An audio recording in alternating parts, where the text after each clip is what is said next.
જય શ્રી કૃષ્ણ, જય શ્રી રામ. અન્નપૂર્ણા રસોઈ ઘરમાં તમારું સ્વાગત છે. ચાલો આજે આપણે બનાવીશું મગની મોગી દાળનું શાક. ચાલો આપણે દાળના કલાક પહેલાં ધોઈ અને પલાળી હતી. જો એકદમ સરસ પલળી ગઈ છે. જો તરત જ દાણો ભગાઈ જાય છે. આપણે આ છૂટી દાળ બનાવવાની છે. ચાલો આપણે આ પાણી કાઢી નાખીશું પહેલાં.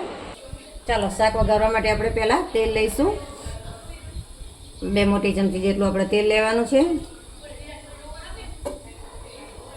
આપણે હવે પહેલાં રાઈ નાખીશું. જીરું નાખીશું અડધી ચમચી આપણે હિંગ નાખીશું. તજ, લવિંગ, બાદિયા અને સૂકું લાલ મરચું નાખીશું. હવે આપણે ટમેટું અને લીમડો નાખીશું.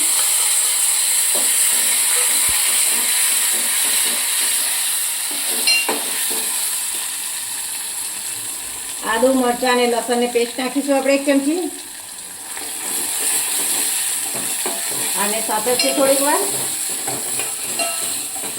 ચાલો આપણું જો આમાંથી તેલ છૂટું પડી ગયું છે, સરસ સંતરાઈ ગયું છે આપણે ટમેટું. હવે આપણે અડધી ચમચી હળદર નાખીશું. 1 ચમચી આપણે લાલ મરચું નાખીશું અને 1 ચમચી આપણે ધાણા જીરું નાખીશું.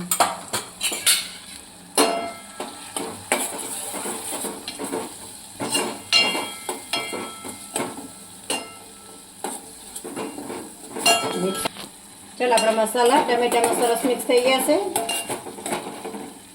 હવે આપણે દાળ નાખીશું.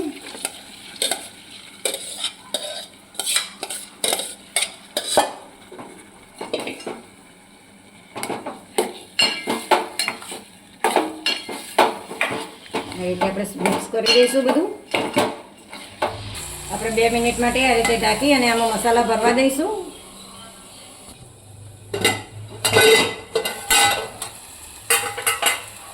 આપણા મસાલા સરસ મિક્સ થઈ ગયા છે.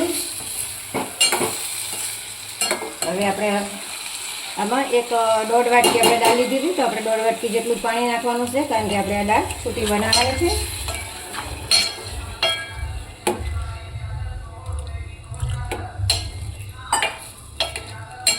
હવે આપણે આને ચડવા દઈશું. સ્વાદ પ્રમાણે આપણે મીઠું નાખીશું. ચાલો આપણે જોઈ લઈએ. જો આપણી દાળ સરસ એકદમ છૂટી થઈ ગઈ છે. જો